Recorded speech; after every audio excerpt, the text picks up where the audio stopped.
Convido os irmãos para nós fazermos uso da palavra de Deus. Glória a Deus. Vamos abrir juntas nossas Bíblias no livro do profeta Miqueias, capítulo 6.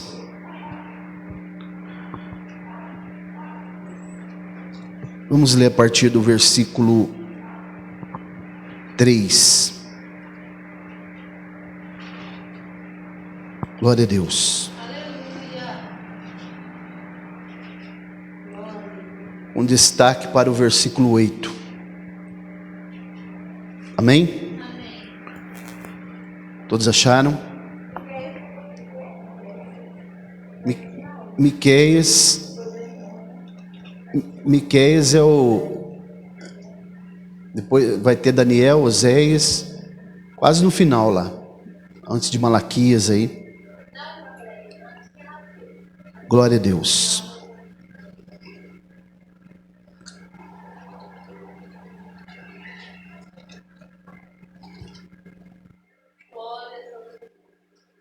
Amém? Diz assim a santa, bendita, eterna, inerrante palavra de Deus: O meu povo, o que fiz contigo, com que te enfadei, testifica contra mim, pois te trouxe da terra do Egito e te remi da casa da servidão. E te enviei adiante de ti a Moisés, Arão e Miriam. Ó povo meu, lembra-te agora do que Balaque, rei de Moabe, consultou, e o que Balaão, filho de Beor, lhe respondeu, desde Sitim até Gilgal, para que tu conheças as justiças do Senhor, com que me apresentarei diante do Senhor, e me inclinarei diante do Deus Altíssimo. Deveria me apresentar diante dele com ofertas queimadas e novilhos de um ano? O Senhor se agradará de milhares de carneiros, ou de 10.000 ribeiros de azeite? Darei o meu primogênito pela minha transgressão, o fruto do meu corpo pelo pecado da minha alma? Ele te declarou, ó homem, o que é bom. E o que o Senhor pede de ti, senão que pratiques a justiça, ames a misericórdia e andes humildemente com o teu Deus? Podemos dizer amém? Glória a Deus. Pois bem, irmãos, nós acabamos de ler aqui um texto, no livro do profeta Miqueias, que é um profeta não muito citado, mas que na verdade ele é um profeta muito especial. O profeta Miqueias, nós podemos agradecer ao Senhor nessa noite por essa palavra, que nós acabamos de ler, que foi tocado ao nosso coração pelo Deus Todo-Poderoso, pelo Deus de Abraão, Isaac, Jacó, o Deus da Bíblia, o Deus infalível, o Deus que cuida da sua igreja, do seu povo, se revela para nós, o Deus da esperança, o Deus que é o único Deus, Criador dos céus, da terra e de todas as coisas, o Deus que nós acreditamos, professamos o seu nome, e que nós estamos aqui nessa noite relembrando a morte do seu amado filho Jesus. Então, irmãos, esse profeta aqui, que o seu nome significa quem é semelhante a Deus, é muito parecido com o nome Mihael, Miguel, que nós citamos aqui, o arcanjo Miguel. E esse profeta Miqueias, que profetizou provavelmente ali por volta do 8º século antes de Cristo, ele é um profeta tão especial pelo seu caráter ilibado, pelo seu grande senso de justiça, que ele é citado por um outro profeta muito especial, o profeta Jeremias. Alguns profetas na Bíblia, poucos profetas são mencionados por outros profetas. E esse profeta Miqueias, que também é contemporâneo do profeta Isaías, significa que ele exerceu o seu ministério profético na mesma época que o profeta Isaías exerceu. Entretanto, Miqueias era um profeta que estava no campo, enquanto que Isaías é chamado de profeta institucional porque ele estava no palácio. Foi instituído pelo rei para poder estar profetizando no palácio.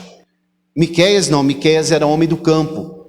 E ele vai exercer o ministério profético dele justamente no tempo do rei Ezequias. Quando eu falo que ele foi citado pelo profeta Jeremias, é só a gente dar uma olhada, depois os irmãos dão uma olhada no capítulo 28, ali pelo versículo, acho que o versículo 18, aliás, 26, 18, do livro do profeta Jeremias, que ele vai citar o profeta Miqueias. Por que ele vai mencionar o profeta Miqueias? Justamente porque esse profeta, a característica dele era o seu senso de justiça. A grande preocupação que ele teve em cumprir e profetizar sobre a justiça de Deus. Então, irmãos, eu quero mostrar para os irmãos aqui algumas coisas que ele traz para nós. E o tempo que ele profetizou, nos dias do ministério do profeta Miqueias, era um tempo de relativa paz e prosperidade. Mas mesmo tendo essa relativa paz e essa prosperidade, que não é o que está acontecendo conosco aqui nos dias de hoje, ele não teve isso ou seja, ele não se deixou levar por essas questões, não ficou tranquilo, mas ele procurou profetizar a palavra de Deus, anunciar a palavra de Deus, né? Com ousadia, com intrepidez e com fidelidade. Mesmo olhando para o tempo de paz, de prosperidade, ele não se sentiu tranquilo, não folgou com esse momento.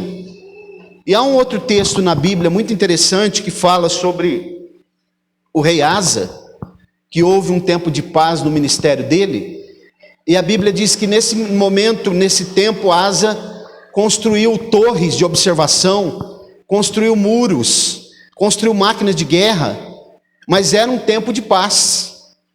Então por que o rei Asa fez isso?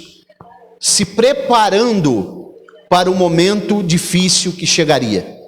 Então nós, irmãos, também precisamos pensar que os momentos que nós tivermos de mais tranquilidade, que não é esse momento agora, né, porque não está tendo tranquilidade agora, nós também temos que nos preparar para os momentos difíceis que vão chegar.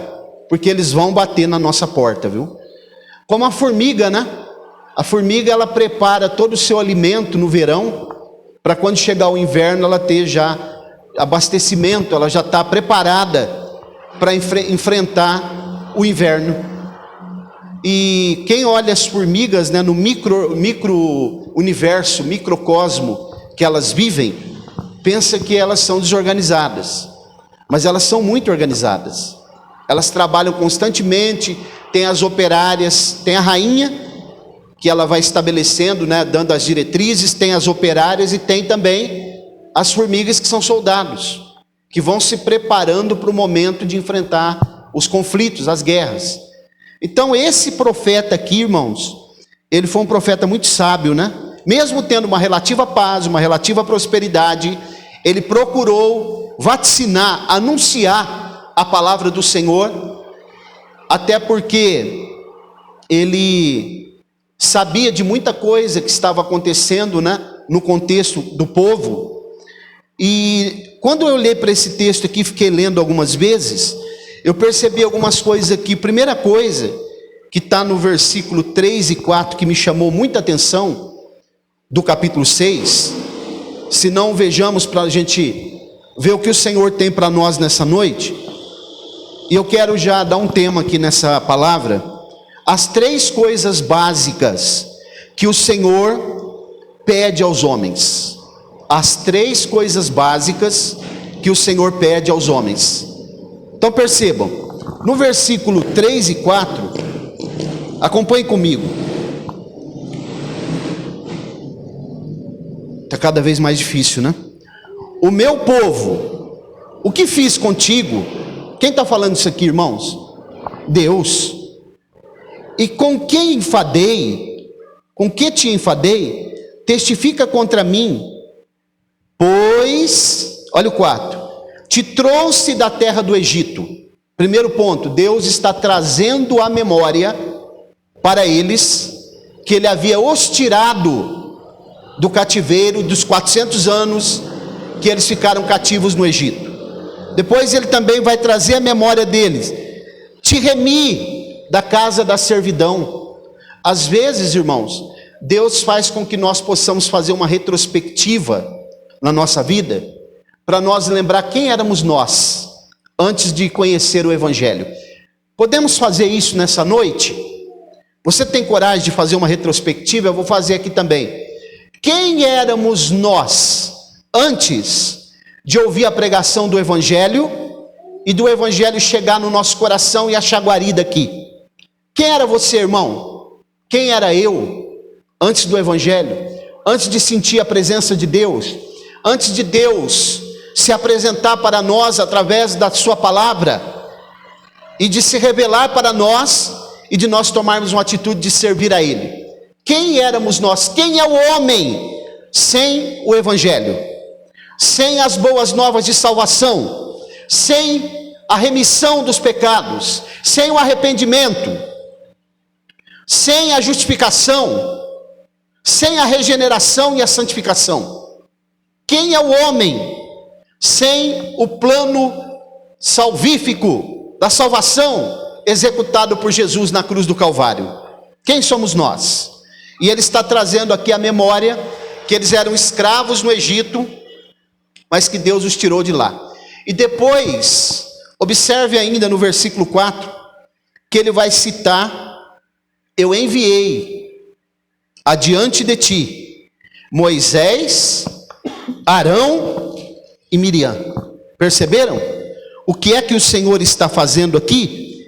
Ele está trazendo à memória deles os líderes que ele colocou para poder conduzi-los o momento de peregrinação pelo deserto. Ele está trazendo à memória as pessoas que Deus colocou na vida deles, para que eles pudessem ser orientados e conduzidos. Vocês estão por aí, irmãos? Amém? Entretanto, e também, essa semana eu fiquei pensando bastante, né, em alguns líderes que eu trabalhei com eles, que me orientaram, eu estive próximo deles e eles próximo de mim, né? Alguns líderes que às vezes me corrigiram porque foi preciso, me orientaram, me deram conselhos, me ensinaram muitas coisas, e é exatamente o que Deus está fazendo aqui com esse povo, trazendo a memória deles. E logo depois, o profeta vai se utilizar de uma ironia, aqui nos versículos 6 e 7, olha o que ele vai dizer. O versículo 5, o meu povo também agora, está trazendo a memória, lembra, meu povo, do que agora, o que Balaque, Moabe, consultou, o que Balaão, filho de Beor, lhe respondeu, desde Sitim até Gilgal, para que tu conheças as justiças do Senhor. Ele está trazendo a memória do povo também, o momento em que Balaque, ele contrata Balaão, um profeta, para poder amaldiçoar o povo de Israel, mas que quando ele abriu a sua boca para amaldiçoar o povo, Deus fez com que ele proferisse bênçãos para o povo. E Deus está dizendo para eles: lembra-te, conheças as justiças do Senhor. Você já parou para pensar, irmãos, o quanto Deus é justo? A sua justiça, o que Deus tem feito para com a humanidade, para com a sua igreja, para com o seu povo, durante todo o período da história da humanidade. Ele está dizendo para eles: lembra-te, traz a memória. Há um versículo no Antigo Testamento, acho que no livro do profeta Jeremias, que diz assim: trazendo à memória aquilo que eu trago à memória aquilo que me dá esperança. E é o que Deus está fazendo com eles aqui. Se nós fizermos uma retrospectiva nessa noite, nós nos lembraremos de muita coisa. Mesmo com toda a nossa fragilidade, nossas faltas, mas o quanto Deus tem sido justo para conosco. Observe aqui, agora a ironia do profeta no versículo 6 e 7. Com que me apresentarei diante do Senhor? Ele está perguntando para o povo.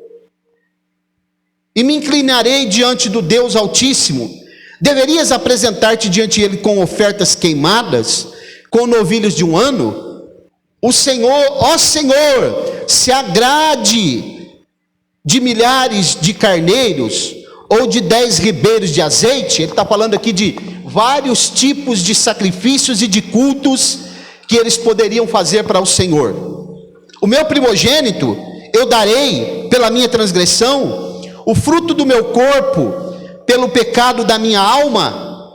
Irmãos, pensa aí nessa noite, dá uma pensadinha aí. O que você acha que Deus quer de nós, do homem?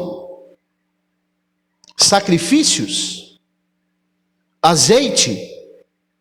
Gordura? Como era, são símbolos de ofertas que eram oferecidas no altar para agradar o Senhor. Mas a Bíblia ela tem um princípio muito especial que o rei Saul não entendeu, e por isso o reino dele não prosperou, que é melhor obedecer do que sacrificar. E aí depois que o profeta faz toda essa ironia, então olha o que Deus vai declarar para o homem. Quando está falando do homem aqui, é todos os homens, homem, mulher, todos. Olha aqui, versículo 8, que é a chave do que eu quero falar com os irmãos aqui nessa noite. Observem.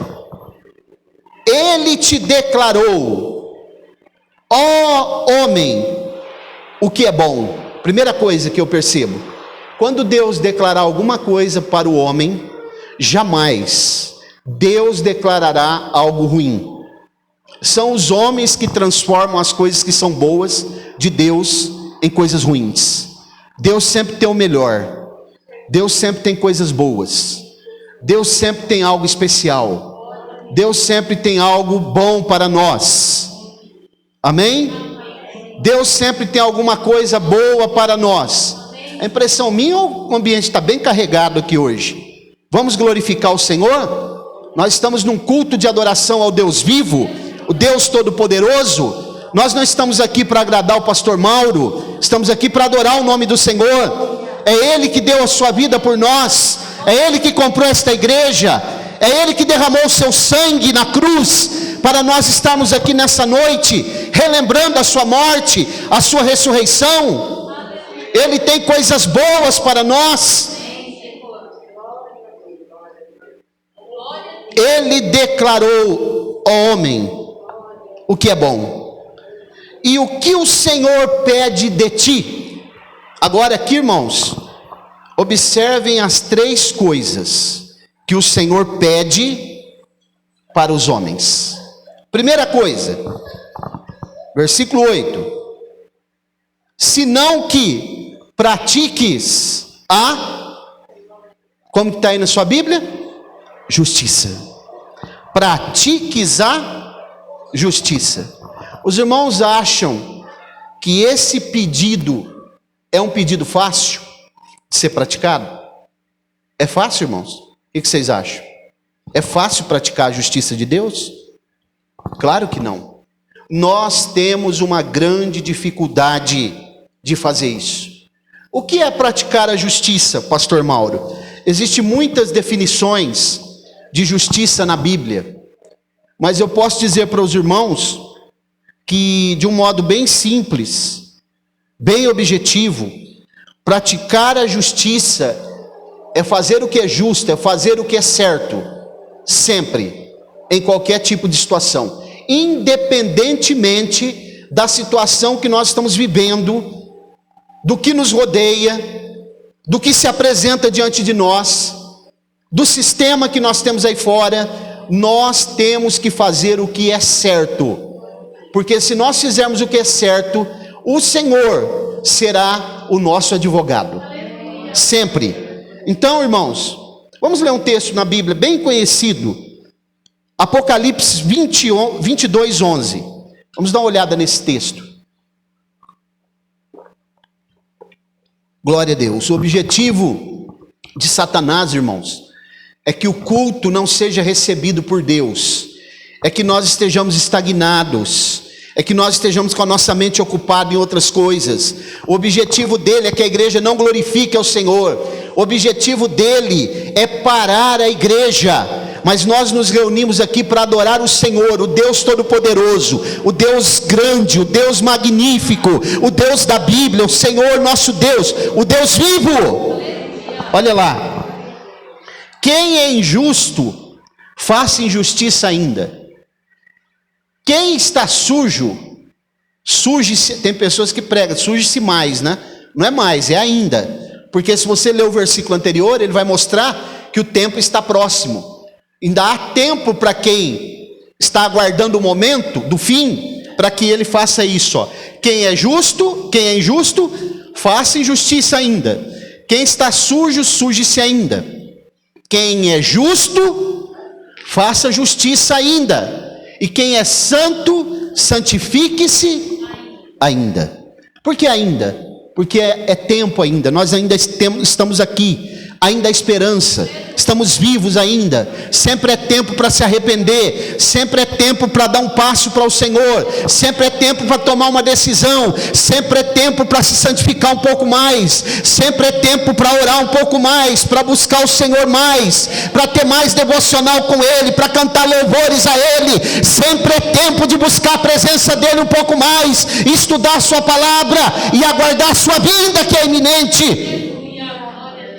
Sempre é tempo, irmãos, sempre é tempo. Glória a Deus.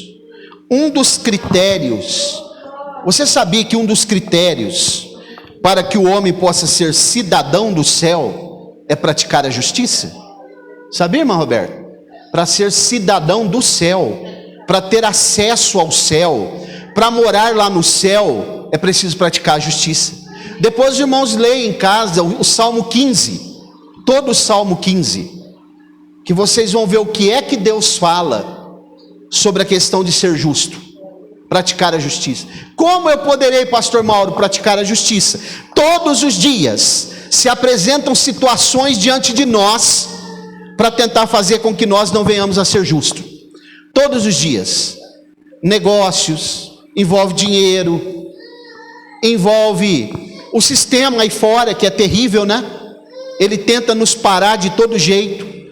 Situações que vão se apresentar no cotidiano, para ver se, e Deus nos testa, para ver se a gente é justo, nas palavras, nos negócios.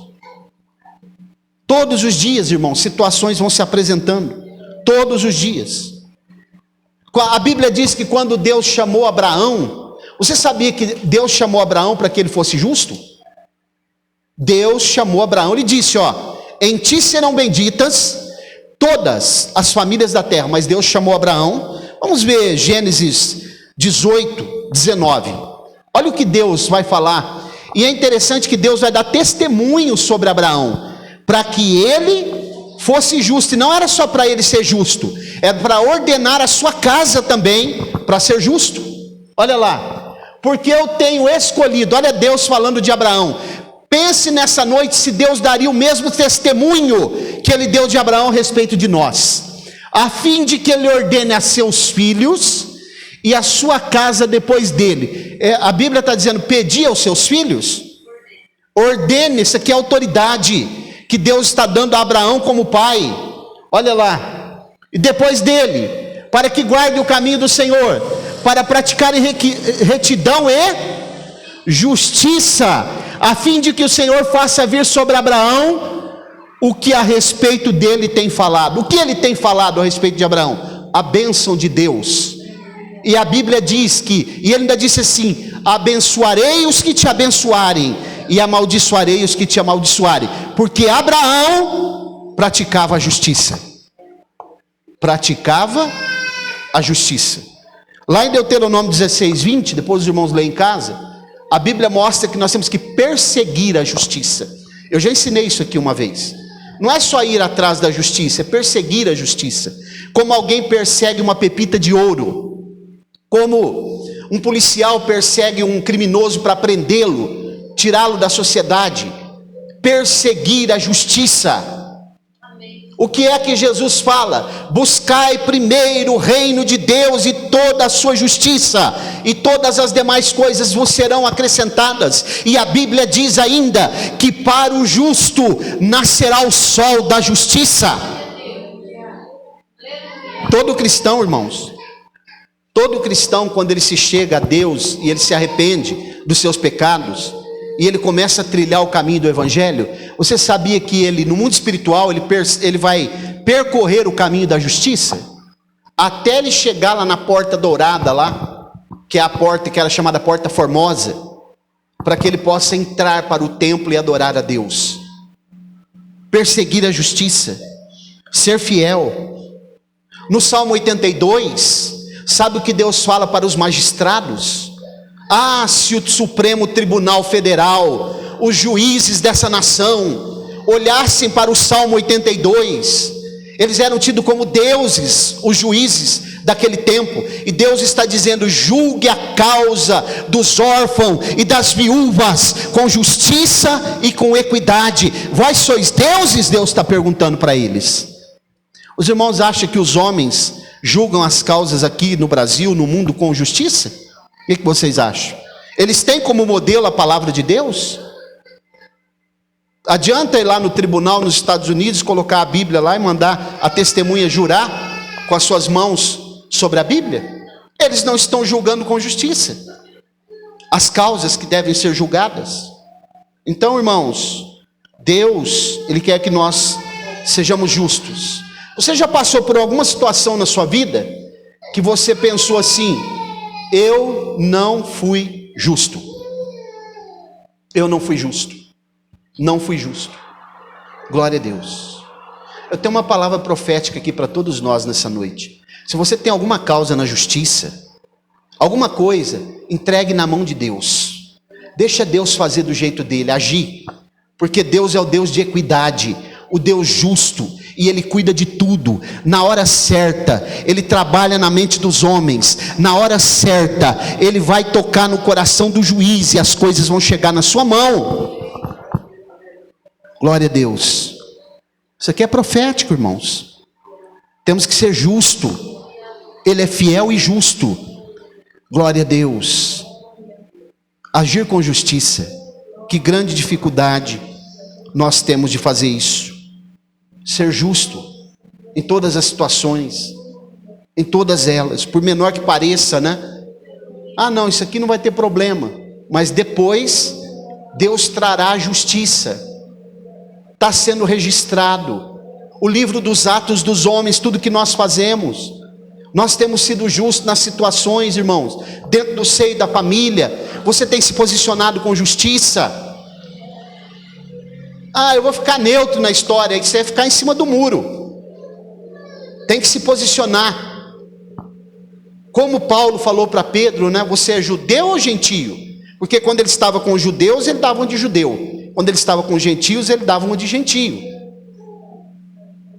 Agir com justiça. Primeira coisa, ó, irmãos, Deus está falando conosco aqui, que Ele não quer azeite, não quer dinheiro, não quer dinheiro.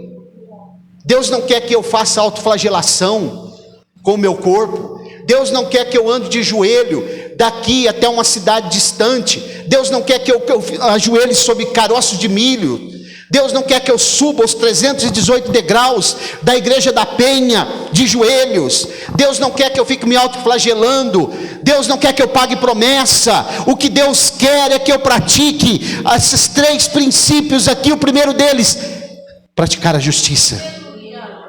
Se eu conseguir, nós conseguirmos fazer essas 3 coisas aqui, Deus estará com as mãos na nossa causa, Deus estará cuidando da nossa família, Deus estará cuidando da nossa saúde, Deus estará cuidando dos seus negócios, dos nossos negócios, Deus cuidará da igreja, Deus cuidará dos teus passos, Deus cuidará daquilo que você precisa. Faça o que Deus está te orientando nesta noite, seja justo no teu trabalho, com os teus amigos, com a tua família, aonde você estiver, haja como uma pessoa justa.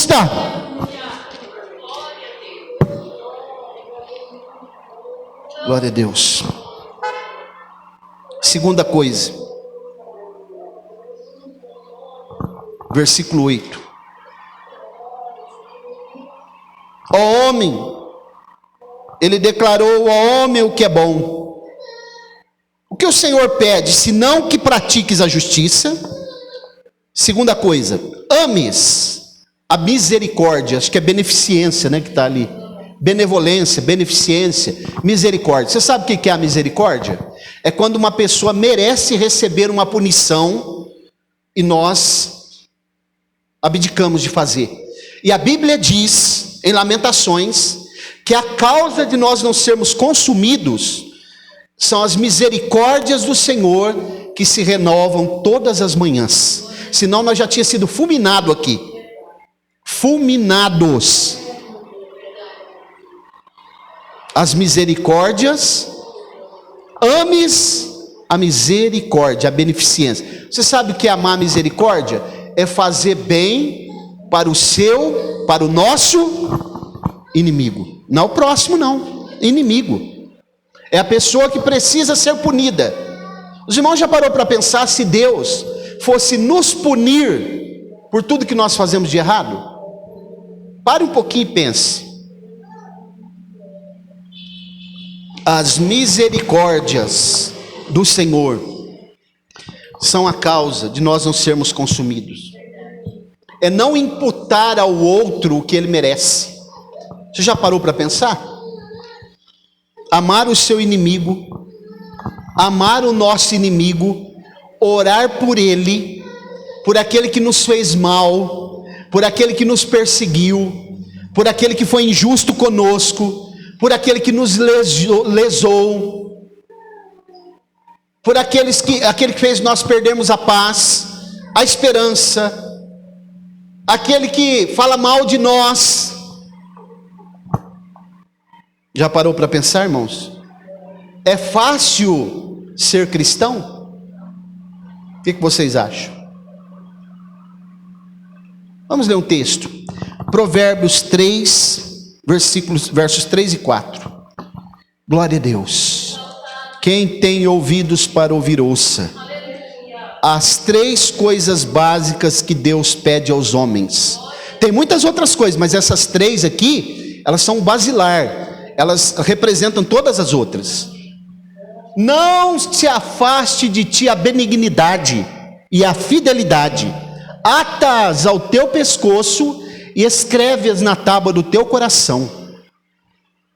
Perceberam? Eu queria que aquele fulano morresse. Mas o que Deus está falando conosco aqui nessa noite? Misericórdia. Glória a Deus. Misericórdia. Não é, irmãos, para deixar de mostrar que ele errou, não, viu? Ele precisa saber que ele errou também, mas ter misericórdia, orar por ele. Sabe que eu já fiquei, irmãos, sem conseguir orar por algumas pessoas? Não consegui. Depois eu pedi, Senhor, tem misericórdia de mim agora. Me ajuda a orar por pessoas.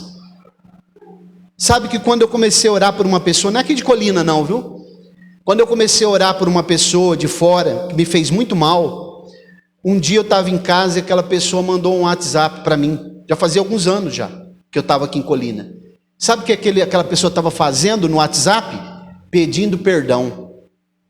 Primeiro ele falou com a minha filha, com a Pâmela, e falou assim: Pâmela, eu passei aí perto da cidade do seu pai com a minha esposa essa semana. Eu fiquei lembrando tanto do seu pai. Será que se eu mandar um WhatsApp para mim, ele me perdoa? Aí a Pâmela falou assim: eu acredito que sim, fala com ele.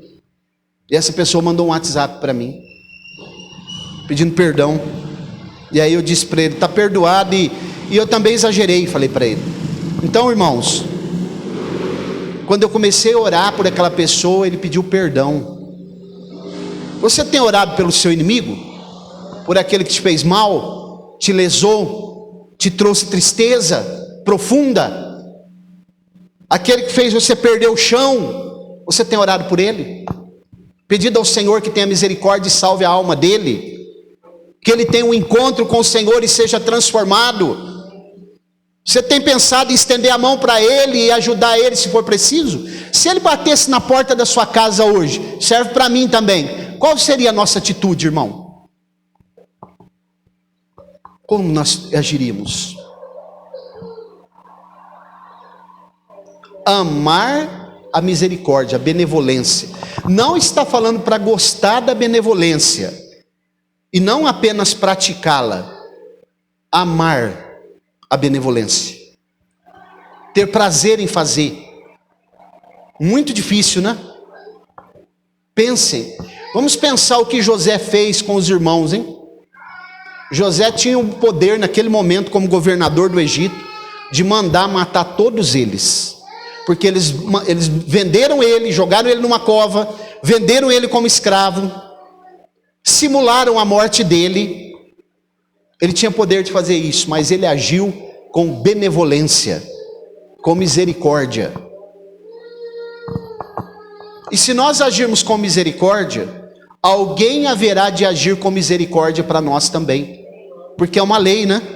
Da reciprocidade. Você já recebeu alguma coisa que você fez para alguém? Já? Você pensou assim: eu estou recebendo isso porque eu fiz isso. Já aconteceu isso com você, irmão? Estou indo para o fim já, viu? Terceira coisa, versículo 8, Miqueias 6 e 8. Primeira coisa, praticar a justiça. Segunda coisa, amar a misericórdia. E a terceira coisa, andar humildemente. Isso aqui não está falando de vestimenta não, viu? Não é o jeito que a pessoa veste. Isso aqui está falando de coisa entranhável. A humildade precede a honra, mas a soberba precede a ruína.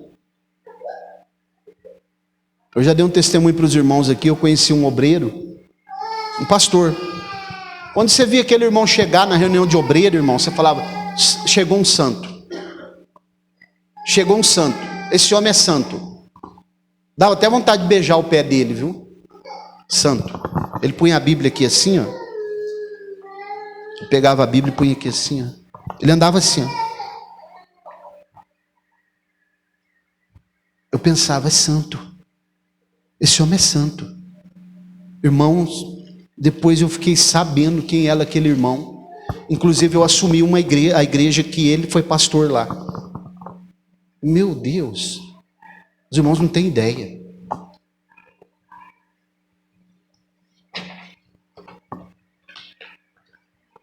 Às vezes é até melhor lidar com Pedro, bem sanguíneo, do que lidar com Judas, né?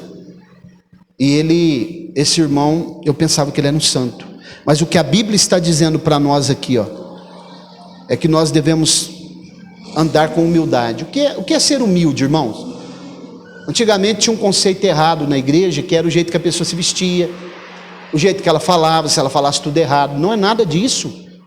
Humildade é coisa daqui, ó, do coração. Do coração. Vamos ler um texto. Atos 20, 19. Olha o que o apóstolo Paulo vai falar sobre o prazer que ele tinha de servir ao Senhor. Glória a Deus. Observe. Servindo ao Senhor com toda a humildade e com lágrimas e provações, que pelas ciladas dos judeus me sobrevieram. Servindo ao Senhor com toda a humildade e com lágrimas. As ciladas que os judeus, todos os problemas que Paulo teve durante o seu ministério, foram os próprios judeus, seus compatriotas, que causaram. Com lágrimas, com humildade, com lágrimas. O que é servir? A Bíblia diz que nós temos que nos humilhar debaixo da potente mão de Deus. Humilhar, irmãos. Coração quebrantado. Tiago, acho que é Tiago 4, né, que fala sobre isso. Humilhai-vos debaixo da potente mão de Deus. Se humilhar. Às vezes é preciso, irmãos. Com lágrimas. Se humilhar. E a Bíblia diz que aqueles que são humilhados, Deus vai exaltar. Deus colocará ele no patamar que Deus quer, no momento certo. Às vezes acontece uma situação e nós pensamos, fui humilhado. Me senti humilhado. Palavras, né, com atitudes, no trabalho, assédio moral, né? Patrões que são soberbos com os funcionários, falam coisas para os funcionários e deixam os funcionários tristes. O funcionário fica se sentindo ninguém, né? Mas às vezes, irmãos, é melhor, porque no momento certo Deus colocará as coisas no seu devido lugar. Deus sabe trabalhar. Deus tem o controle absoluto de tudo. Deus não erra. Deus não pode ser surpreendido pelos homens. Deus não pode ser manipulado pelos homens. Deus não pode ser subjugado por ninguém. Deus não esquece da causa do órfão e da viúva. Deus não esquece daquilo que os homens fazem, está tudo anotado. A memória de Deus continua intacta. Deus trará à memória todas as coisas no dia do juízo final. Deus criará situações para colocar os seus servos no patamar que ele merece.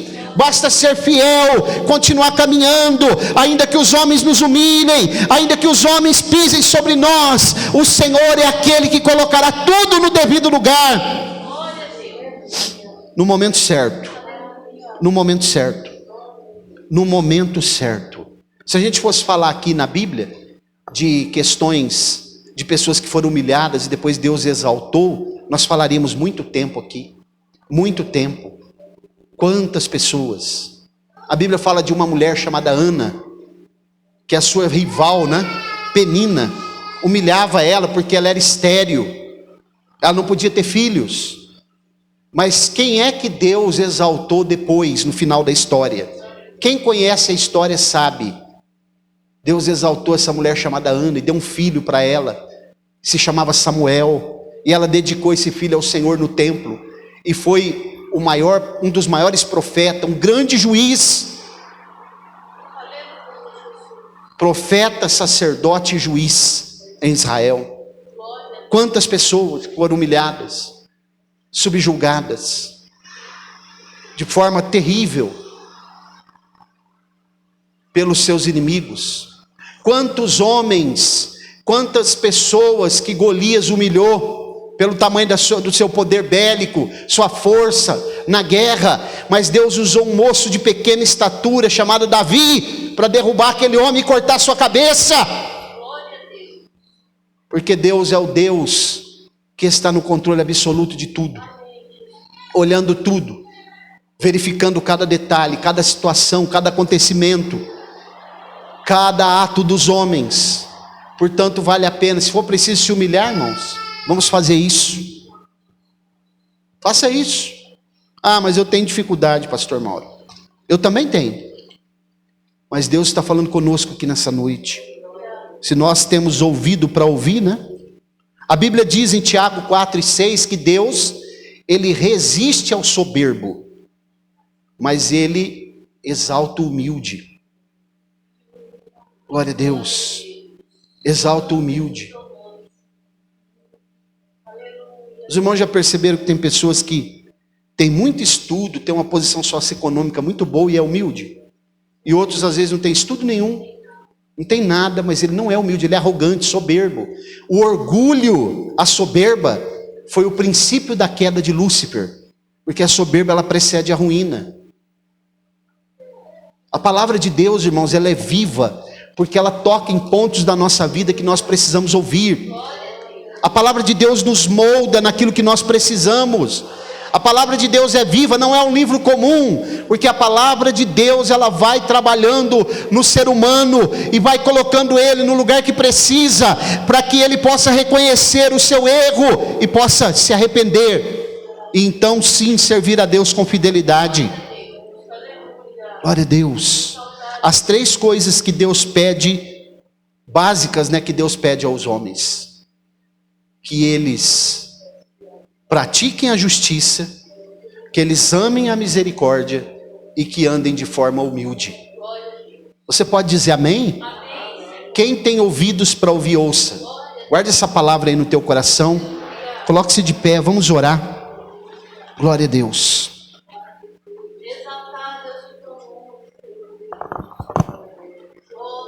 Oremos.